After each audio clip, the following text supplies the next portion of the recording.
안녕하세요. 오늘도 찾아주셔서 감사합니다. 오늘은 인천광역시 부평구에 거주 중인 최난숙 할머니가 보내주신 사연입니다. 무슨 일이 있었는지 제보된 사연 바로 읽어드리겠습니다.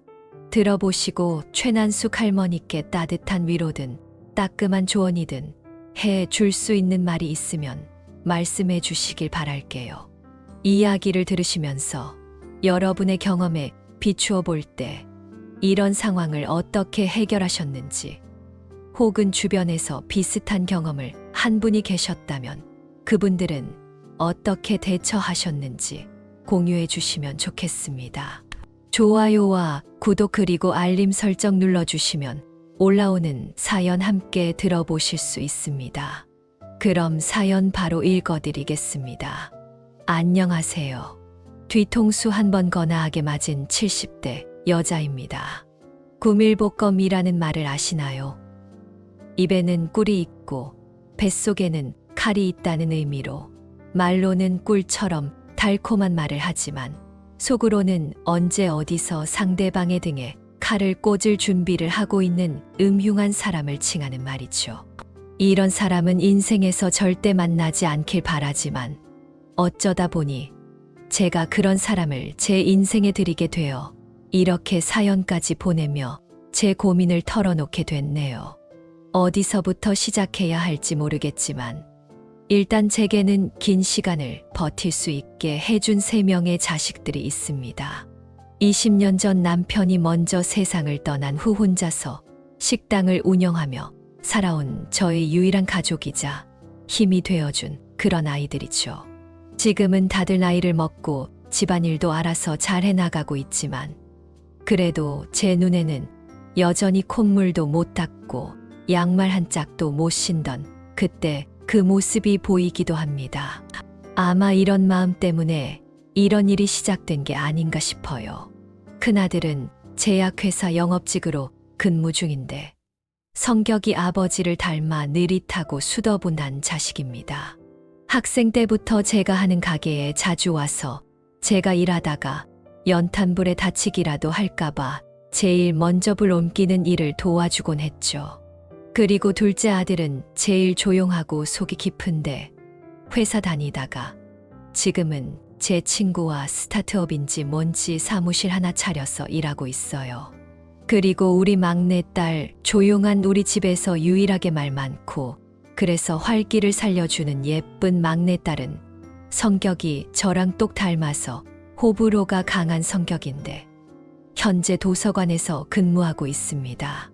고슴도치 마냥 제 자식들이라서 하는 말이지만 어디 내놔도 뭐 하나 빠지는 것 없고 부끄러울 것 없지만 그래도 부모 마음이 자식들만 보면 뭐가 부족한지가 먼저 보이잖아요. 큰아들이 제게 있어서 유일한 고민거리를 주는 자식이었죠. 거창한 건 아니고 38살 먹을 때까지 제대로 된 연애라곤 한 적이 없으니 부모로서 신경이 쓰일 수밖에요.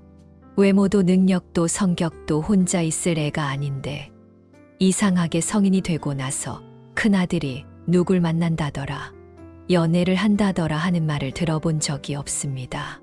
대학 다닐 때 정말 스쳐 지나가듯 만난 여학생하고 입사했을 때 집에 데려다 줬다는 직장 동료 정도가 큰아들에게 있어서 이성과의 교류의 끝이었네요. 혼자 살겠다고 하면 말릴 생각은 없지만 큰아들은 분명히 연애나 결혼에 관심이 없는 건 아니었어요. TV만 같이 봐도 보기 좋은 연예인 부부가 나오면 부럽다, 난 언제 저렇게 사나 하는 말을 종종 했거든요. 작은 아들 말을 들어보면 형이 친구 소개로 소개팅에 나갔다더라 하는 말을 듣기도 했고요. 소개팅 결과는 좋지 않았고 시간이 점점 흘러 큰아들이 30이 넘고 일만 하다가 35, 36이 지나갈수록 누굴 만나야 한다는 생각에 점점 절박해졌나 봅니다. 그때쯤 작은아들이 4년 연애한 여자친구를 조만간 제게 인사시키겠다고 결혼 이야기를 꺼냈거든요. 그러더니 큰아들이 옆에서 자기는 이번 생은 글렀으니 동생의 결혼식 비용을 내준다 그러더라고요. 큰아들이 벌써부터 이번 생은 글렀다는 말을 하니 안쓰러운 마음이 들었습니다. 제 가족한테 잘하고 제일 열심히 성실하게 해온 애가 일이 절박한 상황이라니 마음이 아프더군요. 그래서 본인만 마음이 있다면 제가 나서서 큰아들에게 짝을 만들어 주려고 했어요. 주변에서 선자리를 알아보던 중 제 지인을 통해 한 아가씨를 소개받게 됐어요. 예전에 제 식당에서 일했던 이모가 있었는데 지금은 딸내가 있는 강원도로 내려가서 취미로 텃밭을 꾸리며 살고 있죠. 딸과 서울에 잠깐 왔다고 오랜만에 사장님 얼굴 보고 싶다고 해서 만났는데 그때 제가 큰아들 얘기를 했어요. 아무래도 나이도 있고 직업이 전문직은 아니라서 선자리 알아보는 것도 보통 어려운 게 아니라고요. 그런데 그 이모가 제게 소개시켜 준다더군요. 이모는 그 친구가 사람이 참 괜찮았다고 하더군요. 그런 친구의 딸이니까 딸도 분명 크게 문제가 있지 않을 거라고요. 아예 모르는 사이에 소개받느니 아는 사람을 통해서 받는 게 나을 것 같아 이모에게 부탁을 했고 얼마 뒤 이모가 그 친구와 연락을 한 뒤 만남을 잡았죠. 큰아들은 그 아가씨를 만나는 날 아침부터 싱숭생숭한 얼굴로 괜히 시간 낭비하는 건 아닌지 고민하더니 저녁이 다 돼서 집에 들어왔어요. 만난 아가씨가 어땠는지 궁금해서 걱정 반 기대 반인 표정으로 물었더니 아들이 웃으면서 말하더군요. 우리 어머니 한 건 하셨어요. 진짜 마음에 드는데요. 그래? 아유, 잘 됐다. 잘 됐어. 이리 와서 앉아봐. 뭐가 어떻게 마음에 드는지 구체적으로 말해봐. 일단 성격이 너무 좋아요. 왜 우리 집 사람들은 준이 빼면 어머니나 준석이나 좀 조용하잖아요. 근데 고은 씨는 사람이 정말 밝고 에너지가 넘쳐요. 보면 그냥 기분이 절로 좋아지던데요. 우리 어머니 덕분에 저 40 되기 전에 연애하는 것 같아요. 듣던 중 반가운 소리라는 게 이럴 때 하는 말이죠. 사람 만나는 걸 포기하던 아들이 그렇게 밝게 웃는 걸 보니 마음이 한결 가벼워졌어요. 그 후 아들은 계속해서 그 아가씨와 만남을 이어나갔고 저도 어쩌면 이대로 둘이 결혼도 할 수 있겠다는 기대를 안 할 수 없었어요. 그때는 정말 무사히 이대로 결혼까지 갔으면 좋겠다고 생각했는데 이 관계가 이런 결과를 낼 줄은 상상도 못했습니다. 생각보다 큰아들과 아가씨의 만남은 일찍 찾아왔어요. 한창 저녁에 식당에서 손님을 받고 있는데 활짝 열린 식당 문으로 큰아들이 들어오는 게 보이는 거예요. 근처 지나가는데 여기 어머니 식당이 있다고 하니까 무슨 일이 있어도 얼굴을 뵙고 싶다고 해서요. 고은 씨, 여긴 우리 어머니. 어머니, 이 사람이 고은 씨예요. 안녕하세요, 어머니. 처음 뵙겠습니다. 안고은이라고 합니다. 따로 연락도 없이 불쑥 찾아와서 정말 죄송합니다. 근데 어머님을 정말 꼭 뵙고 싶어서 실례를 무릅쓰고 이렇게 왔어요. 이거 오다가 어머니께서 좋아하신다는 호두과자 집이 있어서 포장해 왔어요. 큰아들이 전에 제게 했던 말처럼 정말 어찌나 밝고 말을 잘하던지 안 그래도 둘이 결혼 생각만 있다면 얼굴 한번 보고 싶었는데 이렇게 먼저 찾아와 주니 고마울 따름이었어요. 그리고 선을 보고 나서 1년이 채 지나지 않았을 때 둘은 결혼을 할 수 있었어요. 큰며느리는 한적하고 고요했던 저희 집안에 시끌벅적한 즐거움을 가져왔죠. 원래 저희 집은 서로 돈독하고 사이가 좋아도 굳이 감정을 드러내거나 여기저기 몰려다니는 분위기는 아니었어요. 가족들마다 저마다 가정의 분위기와 문화가 있잖아요. 그런데 큰며느리가 큰아들과 결혼을 하면서 새로운 문화를 들여온 거예요. 저는 큰며느리를 만나고 가족들끼리 노래방을 처음 가봤습니다. 큰며느리는 본인 집에서는 가족들끼리 다 같이 식사를 하고 나면 종종 소화를 시킬 겸 노래방에 가서 신나게 노래를 불렀다며 앞으로는 저도 함께 가면 좋겠다고 저를 끌고 노래방으로 가곤 했죠. 저는 어안이 벙벙한 채로 자식들 앞에서 큰며느리와 함께 손을 잡고 심수봉에 그때 그 사람을 불렀습니다. 처음에는 참 어색하다 싶었는데 나중에는 제가 더 신이 나서 큰며느리에게 이번에는 같이 이거 부르자며 먼저 노래방 기계의 번호를 찍곤 했어요. 또 큰며느리는 제게 좋은 친구도 만들어줬는데요. 바로 사부인이었습니다. 아들의 선을 주선해준 이모가 그렇게 사람이 좋다던 친구인 사부인 말이죠. 큰며느리는 결혼 후 얼마 안 가서 하던 본인이 일하던 옷가게를 좋은 조건에 인수하겠다는 사람이 나타났다고 가게를 처분했거든요. 시간이 남는 만큼 저를 자주 만나러 와서 어머니, 오늘은 여기 가요. 어머니, 어디 가고 싶은데 없으세요? 하며 저를 여기저기 데리고 가곤 했어요. 그러다가 큰며느리가 그러더군요. 어머님, 다음에는 저희 어머니도 같이 만나면 안 돼요? 안 될 게 뭐 있어. 다 같이 만나면 좋지. 나도 사부인이나 안 뵌 지 오래돼서 한번 만나서 식사라도 대접하면 어떨까 했는데 잘 됐다. 안 그래도 요즘 어머님하고 데이트하는 건 너무 좋은데 왠지 저희 어머니한테 괜히 죄송했거든요. 더 생각도 나고. 그래. 그럴 만도 하지. 그럴 게 아니라 사부인 모시고 모녀끼리 오붓하게 시간 좀 가져. 시어머니는 신경 쓰지 말고. 아니에요. 저는 어머님이랑 저희 어머니랑 이렇게 셋이서 오붓하게 시간 보내고 싶은데요. 그리고 두 분도 이 김에 친해지시면 좋잖아요. 어머님 댁이랑 제 친정이랑 거리도 가깝고 두 분이 나이도 비슷하시잖아요. 시간이 갈수록 사람 사귀는 게 힘든데 기회가 닿는 대로 친구 사귀면 좋죠. 큰며느리는 저와 그리고 저보다 한 살 어린 사부인이 가깝게 지내면 좋겠다고 했어요. 뭐 기회가 있다면 나쁘지 않지만 아무리 그래도 사람이 생각이나 정서나 가치관 같은 게 웬만큼 맞지 않으면 나이 들어서 가까워지기 쉽지 않잖아요. 그래서 처음에는 큰며느리의 말에 반신반의했지만 큰며느리와 함께 셋이서 몇 번 만나면서 사부인과 제가 마음이 잘 맞는다는 걸 느낄 수 있었어요.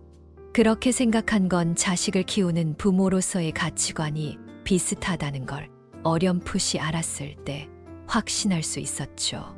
큰며느리가 저와 사부인을 데리고 함께 찜질방에 간 날이었어요. 사우나 안에 있는데 큰며느리는 덥다고 밖에서 식혜랑 계란을 사오겠다고 나가서 저와 사부인만 남아서 땀을 빼고 있었죠. 그때 제가 사부인에게 말했어요. 고은이가 참 마음 표현을 잘해요. 저는 애들이 어렸을 때도 막내 빼고는 사랑한다는 말도 잘 안 했는데 고은이는 지금도 시어머니인 제게 사랑한다는 말을 참 잘해요. 분명 사부인과 사돈 어른께서 딸한테 사랑한다는 표현을 잘했을 거예요. 그랬더니 사부인은 수줍게 웃으며 이렇게 말했습니다. 아마 시간 지나면 사부인도 알게 되실 거예요. 저나 고은이의 아빠가 뭐든 쌓아두다가 폭발하는 그 성격 때문에 걱정이 많았거든요. 그러니 사부인, 혹시 고은이가 무슨 실수를 하거나 사부인이나 사부인 가족분들께 무례를 저지르면 바로 말씀해 주세요. 다 어렸을 때 그 습관 못 고친 제 잘못이니까 제가 어떻게 해서든 바로 잡도록 하겠습니다. 고은이가 책임지게 할 테니 꼭 말씀해 주세요. 그 말을 들었을 때 부모로서 공감이 되더라고요. 저도 자식의 실수나 잘못을 그저 덮어두는 게 아니라 그때그때 책임을 지게 해야 한다는 생각이었거든요. 그래서 사부인께 알겠다고 했고 사부인께서도 만약 제 아들이 사부인의 소중한 딸에게 잘못을 하거나 사부인과 사돈 어른께 실수를 하면 바로 알려달라고 했습니다. 매타작을 해서라도 무릎 꿇고 사과를 하게 만든다고 말이죠. 근데 정작 몇 년 뒤 무릎을 꿇고 사과를 하게 된 건 제 아들이 아니라 큰며느리였네요. 결혼하고 5년 동안은 큰며느리에게 별다른 문제는 없었어요. 제게는 여전히 사랑스럽고 귀여운 큰며느리였고 본인보다 반년 뒤에 결혼해서 식구가 된 작은 며느리에게는 때로는 든든한 형님이자 때로는 친구 같은 존재였습니다. 큰 며느리와 작은 며느리는 나이 차도 2살밖에 안 나서 둘이서 자주 붙어 다녔는데 저는 그게 그리 좋아 보이더라고요. 죽은 남편은 형제가 없어서 저도 형님이나 동서가 없이 혼자였거든요. 근데 동년배인 형님 동서끼리 붙어 다니니 비슷한 처지에 서로 할 말도 많고 위안도 받을 것 같아서 부럽기도 했습니다. 하지만 그렇게 집안에 빛을 주는 태양 같던 큰며느리에게도 먹구름이 생기던 때가 있었습니다. 큰며느리가 손주를 낳고 나서 2년 정도 지났을 때 심한 우울증에 걸렸었어요. 큰아들 말로는 일을 안 하던 사람도 아닌데 집에서 애만 보니 힘들어하는 것 같다고 하더군요. 또 자주 얼굴 보는 작은 며느리는 결혼 후에도 한창 회사 다니고 있으니 자신과 비교가 됐을 거라고요. 제게는 내색을 안 했지만 이때쯤 큰아들과 무척 자주 싸웠다고 하더군요. 그때는 제게 소중한 큰 며느리였기에 시어머니로서 뭐든 해주고 싶더라고요. 그래서 저는 큰아들에게 큰 며느리가 하고 싶은 일이 있는지 알아오라고 했습니다. 그리고 뭐든 제가 지원을 해주겠다고 했죠.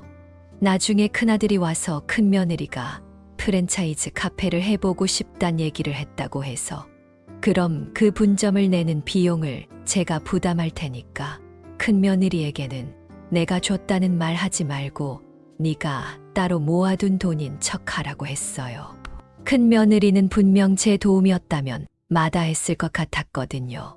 그렇게 큰 며느리는 새롭게 일을 시작하면서 조금씩 잃어가던 삶의 활기를 찾아갔어요. 제가 원래는 다 큰 자식들에게 이런 도움을 주는 사람이 아닌데 아마 그만큼 큰 며느리가 예뻐서 할 수 있었던 거겠죠. 그때는 그랬습니다. 어쩌면 제게 사랑한다는 말을 아낌없이 하고 제 앞에서는 언제나 얼굴에 그림자 하나 없이 웃기만 하는 며느리가 자식들보다도 더 애틋했을지도 몰라요. 그래서 그 웃음만 있던 얼굴 아래 어떤 표정이 숨겨져 있었는지 그 진실을 알았을 때 받은 충격이 어마어마했던 거겠죠. 큰 며느리가 제 가족이 된 지 6년이 지났을 때 제게 청천벽력 같은 소식이 들려왔습니다. 제가 폐암이라네요. 어느 날 딸이 연탄 연기를 자주 마시면 만성 폐쇄성 폐질환이 생길 수 있다는 기사를 보고 저를 데리고 간 병원에서 검사를 했고 폐암이라는 진단을 받고 말았습니다. 다행히 중기까지 가지 않은 상태로 발견됐고 림프절로 전이되지 않은 한쪽 폐에만 암이 존재한다고 하더군요. 의사는 생존율 80% 이상이라는 말을 했지만 그래도 70이 넘어서 암이란 얘기를 들었을 때 충격은 상당했어요. 그래도 옆에서 가족들이 힘을 준 덕분에 내가 암이라는 불안감 속에서 떨지 않아도 됐습니다. 작은 아들과 딸은 사람을 구해서 제가 병원을 다닐 때 식당 걱정을 덜 수 있도록 조치를 취해줬고 큰아들과 며느리들은 돌아가면서 저와 함께 병원에 가고 하루에 한 명씩 돌아가면서 제 집에 들러서 제 상태를 확인하거나 함께 식사를 했어요. 특히 제 암 소식에 큰 며느리가 단박에 달려와 제 앞에서 눈물을 보일 정도로 놀라더라고요. 그래도 본인이 식구가 된 후에는 누구보다 어머님과 시간을 오래 보냈는데 그걸 먼저 발견을 못했다고 제게 죄송하다고 눈물을 보였습니다. 그런데 이게 어찌 큰 며느리 탓이겠어요. 따지면 제 몸 안에서 무슨 일이 벌어지고 있는지 몰랐던 제 탓도 있죠. 큰 며느리는 그런 말 하지 말라는 제 위로에도 아니라고 앞으로 어머니를 더 잘 돌봐드릴 거라고 하는데 제가 어떻게 큰 며느리를 안 예뻐할 수 있겠어요. 그러다가 하루는 큰 며느리가 한 달 전부터 잡혔던 약속이 있다고 제 집에 못 온다고 연락을 해왔더라고요. 그런데 매일 찾아올 필요도 없기도 했고 또 그 맘때쯤 큰 며느리가 호기롭게 연 카페가 매출이 안 나와서 2년 만에 문을 닫게 돼 큰 며느리 속이 말이 아닌 거였습니다. 그런데도 매일 출근 도장 찍듯 제게 연락을 해서 제 몸 상태를 확인하고 병원 스케줄을 조율하는 큰 며느리가 안쓰럽고 미안하기도 했죠. 그래서 그날은 아무 걱정 말고 재밌게 놀고 오라고 했어요. 어머님, 저 안 간다고 밥 버르거나 약 챙겨 드시는 거 잊지 마세요. 아셨죠? 알겠어. 누가 보면 내가 고은이네 새끼인 줄 알겠네. 조금 있다가 작은 애가 퇴근하고 들른다니까 넌 걱정 말고 맛있는 거 먹고 스트레스도 다 풀고 와. 동서가 간다니까 마음이 좀 놓이긴 하는데 어머니 제가 정말 사랑하는 거 아시죠? 아유, 그래 알아. 잘 알아. 제가 오늘만 딱 지나고 내일부터는 다시 효도하는 며느리 될게요. 이미 넘치도록 효도하고 있어요. 너 오늘 중학교인지 고등학교 동창 만난다고 했지? 내가 네 계좌로 돈 좀 보냈다. 오늘 그걸로 식사 한 끼 때우든 해라. 알겠지? 안 그러셔도 되는데 정말 어머님 정말 감사합니다. 제가 어머님 주무시기 전에 다시 전화 드릴게요. 그래, 이만 끊는다. 그렇게 말하고 저는 휴대폰을 식탁 위에 놓고 일단 신문을 집어들었어요.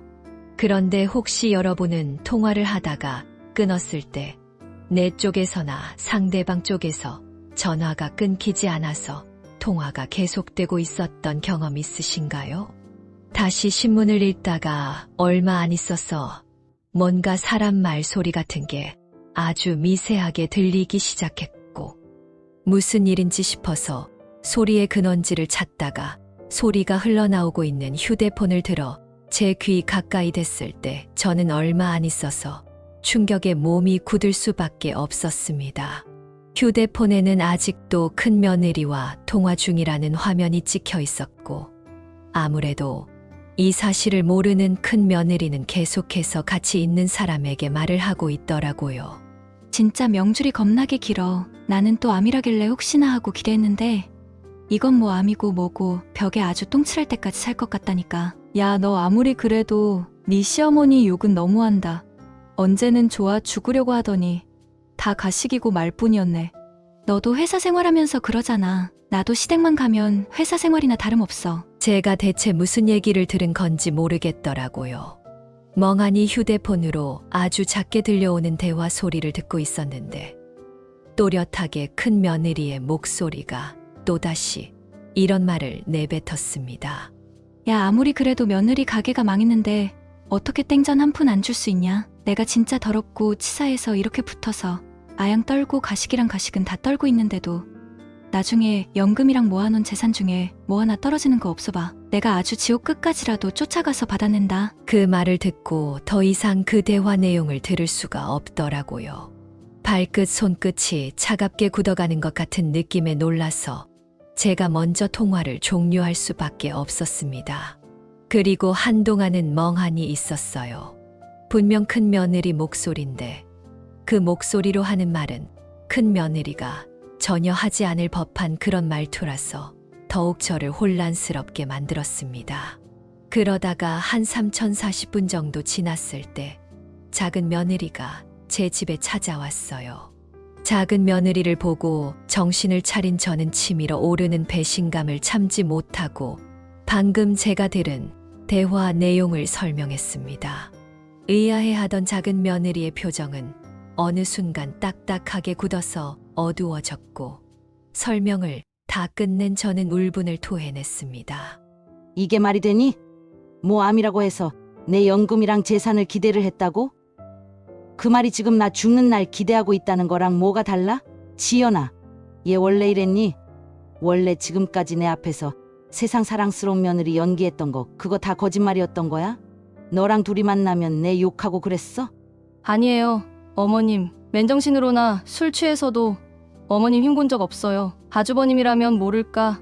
형님이 술을 좀 과하게 드시면 꼭 그렇게 아주버님하고 싸운 얘기를 하시더라고요. 근데 이런 생각까지 할 줄은. 저도 어머님, 일단 아직 그것만 들어서는 확실하진 않잖아요. 어머님도 뭐든 더 들어야 형님이 어머니를 어떻게 생각하는지 알 수 있고 그냥 덮어두고 가기엔 어머니께서 계속 찝찝하실 것 같기도 하고요. 어떻게 한번 신뢰에 의심이 간 사람을 가까이 두고 살겠어요? 그렇긴 하지. 왜? 너 무슨 생각 있니? 어머님께서 속 시원하게 아셔야겠다면 제가 형님이랑 술 약속을 해서 같이 술 좀 먹고 형님 취하게 만든 뒤에 본심이 뭔지 알아낼게요. 취중진담이라고 하잖아요. 그거 녹음해서 올 테니까 일단 지금은 진정하시고 기다려주세요. 작은 며느리는 제게 더 정확한 증거를 알아오겠다고 했습니다. 형님과는 평소에도 자주 만나서 술 한 잔을 했으니 바로 시간을 잡아서 그때 형님의 마음을 알아오겠다고 말이죠.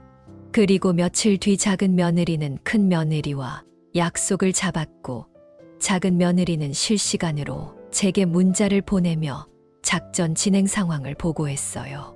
빨리 취하려면 막걸리를 섞어 마셔야 한다며 전 집에 갔다고 문자가 오고 그 후에는 어머님, 형님, 오늘 좀 잘 마셔서 술이 더 들어가야 할 것 같아요. 제가 2차 가게 되면 바로 연락드릴게요. 라고 문자 한 통이 또 왔고요. 그리고 한 3시간 뒤에 방금 큰 며느리를 택시에 태워 집에 보내줬다는 말과 함께 작은 며느리는 제게 만나서 들려드리고 싶지만 이미 시간이 너무 늦었고 궁금하실 테니 먼저 휴대폰으로 녹음한 음성 파일을 보내겠다고 하더군요. 그리고 본인도 정말 형님이 이런 마음을 품고 있었는지 몰랐다고 했는데 작은 며느리가 보낸 녹음 파일을 듣고 저는 좌절할 수밖에 없었습니다. 첫 번째 녹음 파일에는 며느리들이 전 집에서 막걸리를 마시면서 녹음된 파일이었는데 술 기운이 살짝 오른 큰 며느리의 목소리가 들렸어요. 진짜 사는 게 내 마음대로 되는 게 하나도 없다. 진짜 답답해 죽겠어. 동서, 내가 요새 얼마나 힘든지 모르지. 카페는 문 닫지. 남편은 이식한다고 설치지. 진짜 내 속이 아니다. 제가 왜 몰라요, 형님.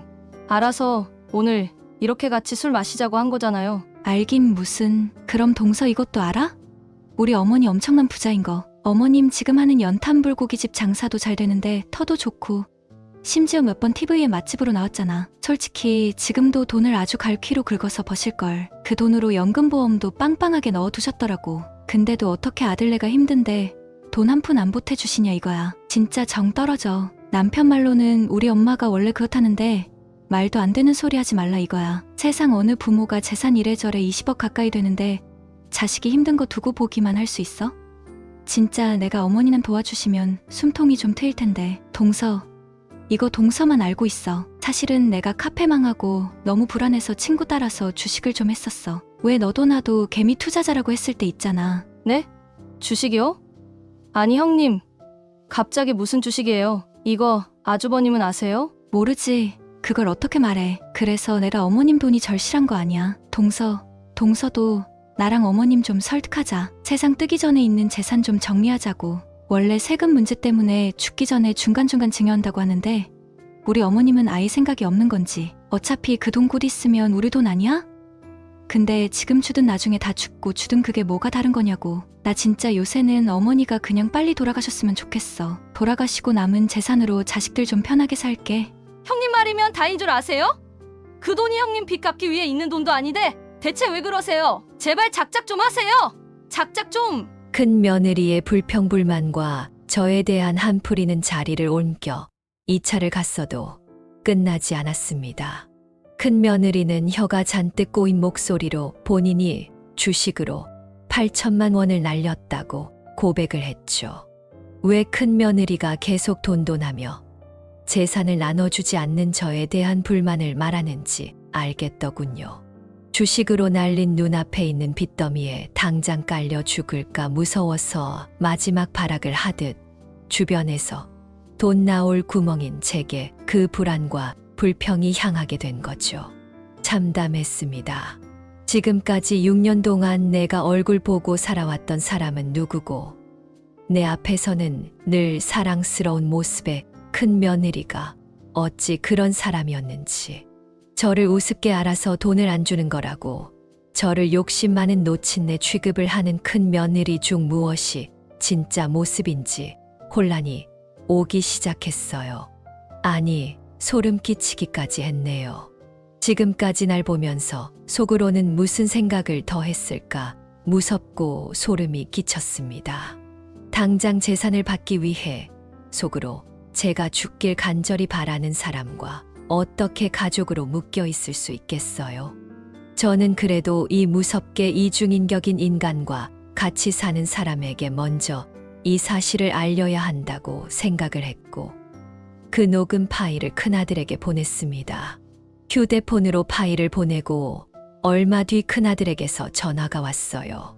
저는 큰아들이 무슨 말을 꺼내기도 전에 이건 전화로 할 소리가 아니니까 옆에 있는 네 마누라한테도 들려주고 둘 다 내일 집에 와서 대화를 하자고 했죠. 그리고 다음 날 저녁 큰아들과 큰며느리가 집에 찾아왔어요. 큰아들 얼굴에는 근심이 덕지덕지 묻어서 아주 피곤해 보였고 큰며느리는 정말 무슨 생각을 하는지 알 수 없었어요. 저는 그런 큰며느리에게 물었어요. 이제 와서 이게 진심인지는 묻지 않겠다. 진심이니 네 친구한테나 동서한테나 같은 말을 했겠지.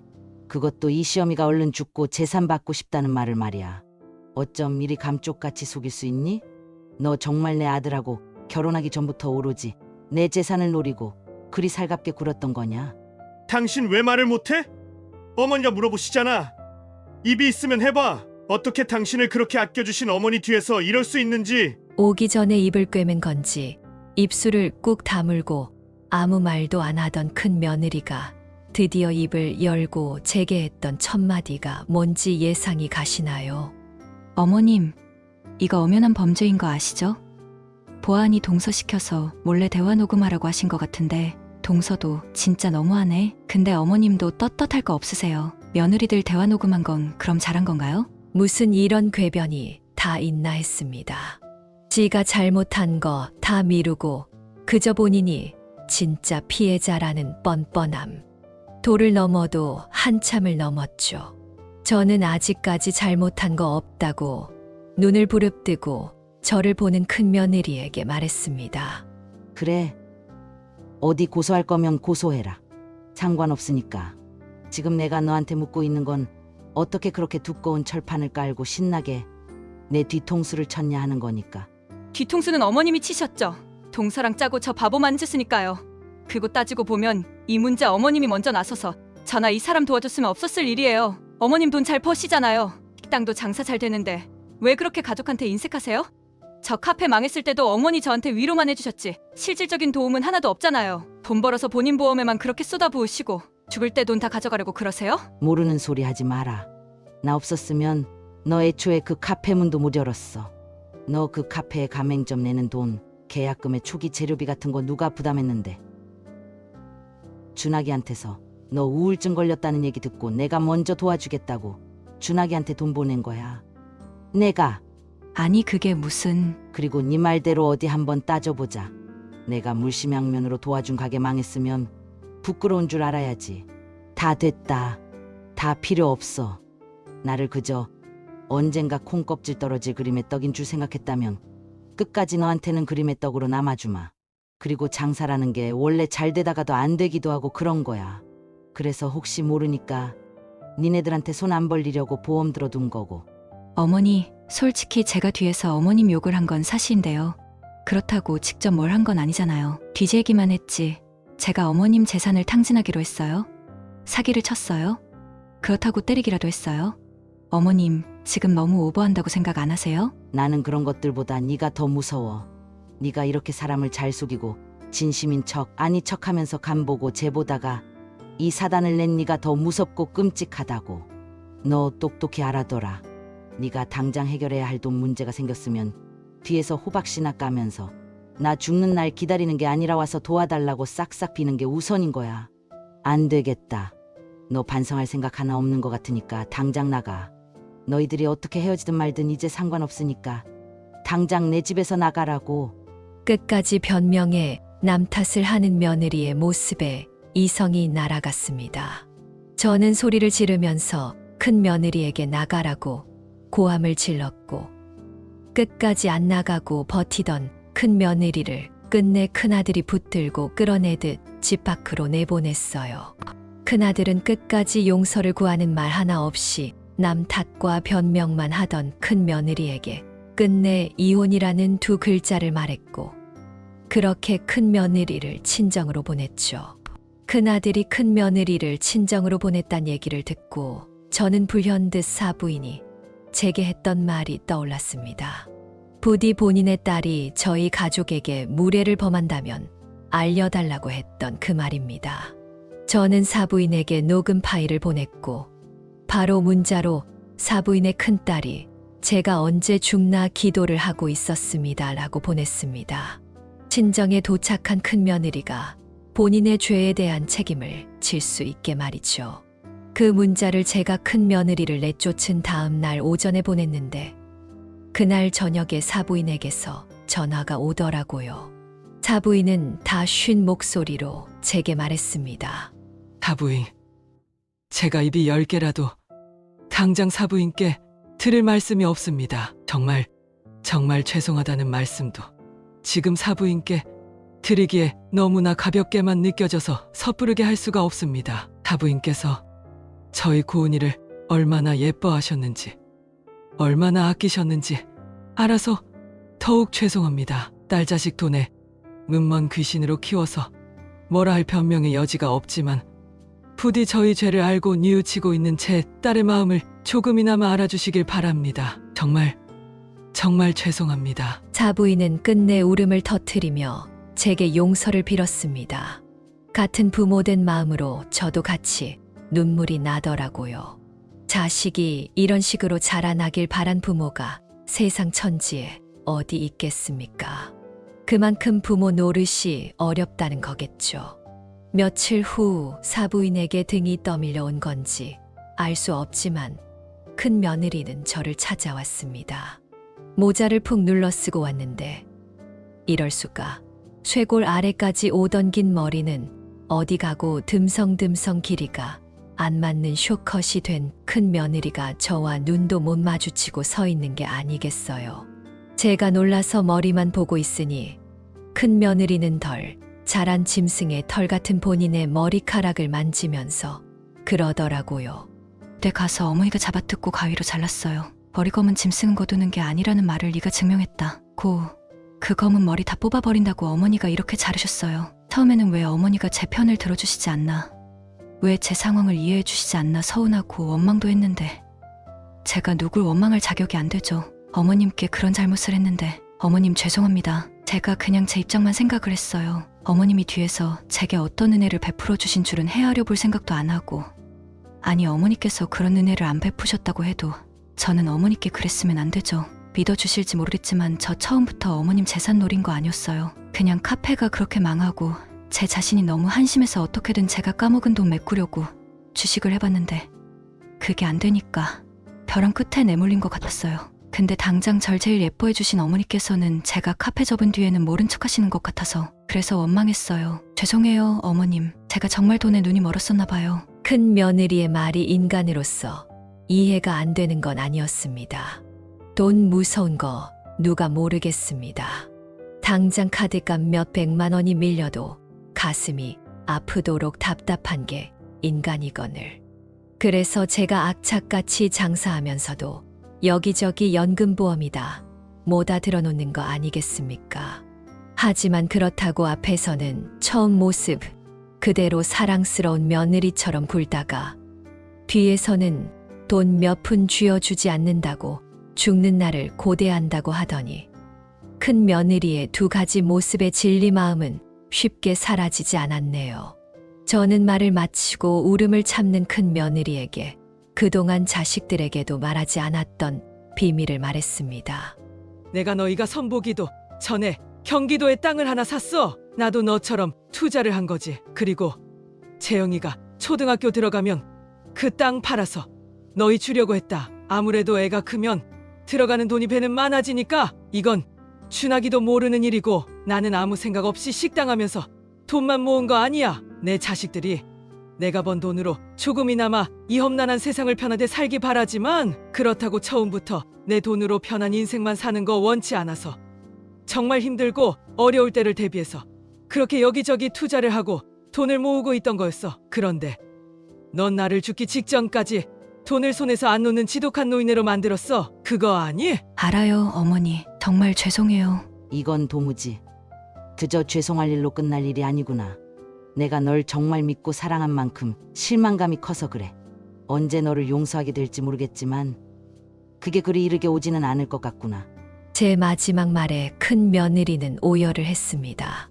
저 말은 진심이었어요. 정말 큰 며느리를 사랑하고 아낀 만큼 제 가슴에 구멍이 뻥하고 뚫려 버렸거든요. 그리고 그건 큰아들도 마찬가지였고요. 제가 용서하고 자시고 의미가 있을까 하고 생각을 한 게 그날 이후 큰아들은 이미 큰 며느리와 이혼을 준비하고 있었습니다. 제가 그래도 애가 있는데 조금 더 생각을 해보라고 했지만 큰아들은 더 생각할 필요가 없는 문제라고 단호하게 말하더라고요. 그리고 큰아들은 이전에도 큰 며느리가 크고 작은 잘못을 하면 모든 남의 탓을 해왔다고 말했습니다.